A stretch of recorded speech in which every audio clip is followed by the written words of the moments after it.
रिद्धिमा अपनी माँ के अंतिम संस्कार से आई। उसने आते ही इतना विलाप किया कि मोहल्ले की सारी औरतें उसके साथ रो पड़ी।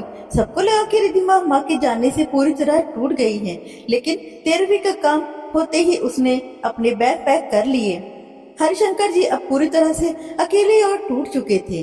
उन्हें सहारे की सख्त जरूरत थी। आदित्य ने हाथ जोड़कर कहा, दीदी, बाबूजी की हालत ठीक नहीं है, आप कुछ दिन और रुक जाइए, उन्हें अच्छा लगेगा।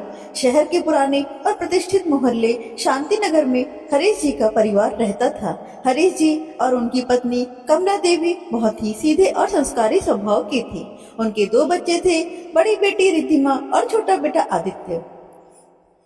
मोहल्ले में रिद्धिमा का नाम एक मिसाल की तरह लिया जाता था। उसकी शादी मुंबई के एक बड़े उद्योगपति के घर में हुई थी। जब भी वह मायके आती, लोग उसे देखने के लिए छतों पर खड़े हो जाते। उसके महंगे कपड़े, गाड़ियां और सोने के गहने देखकर सब कहते, बेटी हो तो रिद्धिमा जैसी।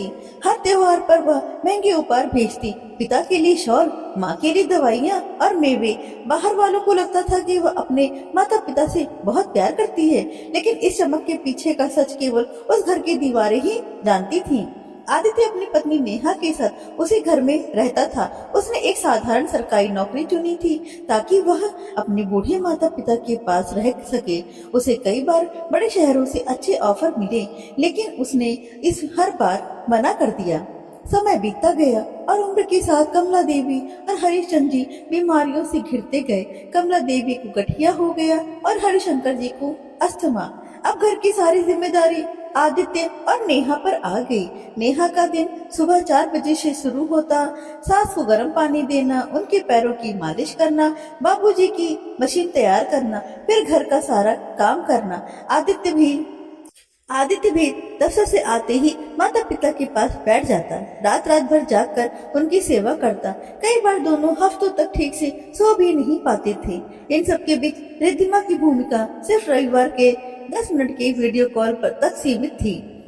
जब भी आदित्य कहता, दीदी, माँ आपको याद कर रही है, आप आ जाओ, तो रिद्धिमा जवाब देती, मैं बहुत बिजी हूँ, तुम नर्स रख लो, मैं पैसे भेज देती हूँ। आदित्य पैसे लौटा देता, क्योंकि उसे पता था कि माता पिता को पैसों की नहीं, अपने बच्चों के साथ की जरूरत है। एक रात कमला देवी की तबीयत अचानक बिगड़ गई। तेज बारिश में आदित्य उन्हें अस्पताल ले गया। नेहा रात भर रोती रही। रिद्धिमा को खबर दी गई। उसने कहा कि वह टिकट देख रही है, लेकिन वह नहीं आई। 2 दिन तक कमला देवी आईसीयू में अपनी बेटी का इंतजार करती रही। तीसरे दिन उन्होंने आदित्य का हाथ पकड़े पकड़े आखिरी सांस ले ली। अंतिम संस्कार के लिए रिद्धिमा आई, बहुत रोई। उसे लगा कि वह टूट गई है, लेकिन 13वीं के बाद वह वापस जाने लगी। आदित्य ने विनती की, दीदी, बाबूजी के लिए रुक जाओ। रिद्धिमा ने कहा, मेरा भी घर है, तुम लोग हो ना, और वह चली गई। अगले 4 साल आदित्य और नेहा के लिए तपस्या जैसे थे। कमला देवी के जाने के बाद हरिशंकर जी लकवे का शिकार हो गए। वे पूरी तरह बिस्तर पर आ गए। नेहा ने एक बेटी से बढ़कर सेवा की, खाना खिलाना, कपड़े बदलना, दवाइयाँ देना। इन 4 सालों में रिद्धिमा सिर्फ 2 बार आई, वो भी कुछ घंटों के लिए, फोटो खिंचवाई और चली गई। फिर एक दिन हरिशंकर जी भी इस दुनिया से चले गए। 13वीं के बाद रिद्धिमा के पति ने कहा, अब यह घर बेच देते हैं और पैसे बराबर बांट लेते हैं। रिद्धिमा का भी हक है। कमरे में सन्नाटा छा गया।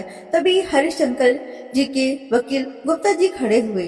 उन्होंने एक फाइल निकाली और वसीयत पढ़नी शुरू की।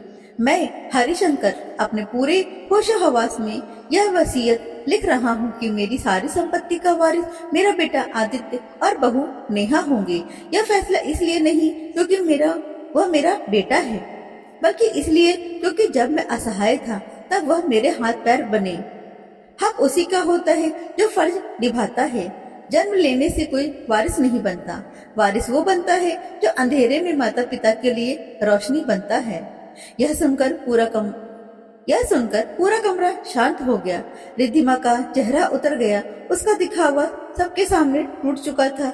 वह बिना कुछ कहे वहां से चली गई। आदित्य और नेहा शांत थे। उनके लिए सबसे बड़ी संपत्ति वो घर नहीं, बल्कि पिता का आशीर्वाद थे। तो दोस्तों, आपको हमारी ये कहानी कैसी लगी कमेंट करके ज़रूर बताइएगा। और अगर आपको हमारी वीडियो पसंद आए तो लाइक करें, शेयर करें और ऐसी ही कहानी को सुनने के लिए वेदिका स्टोरीज चैनल को सब्सक्राइब करें। धन्यवाद।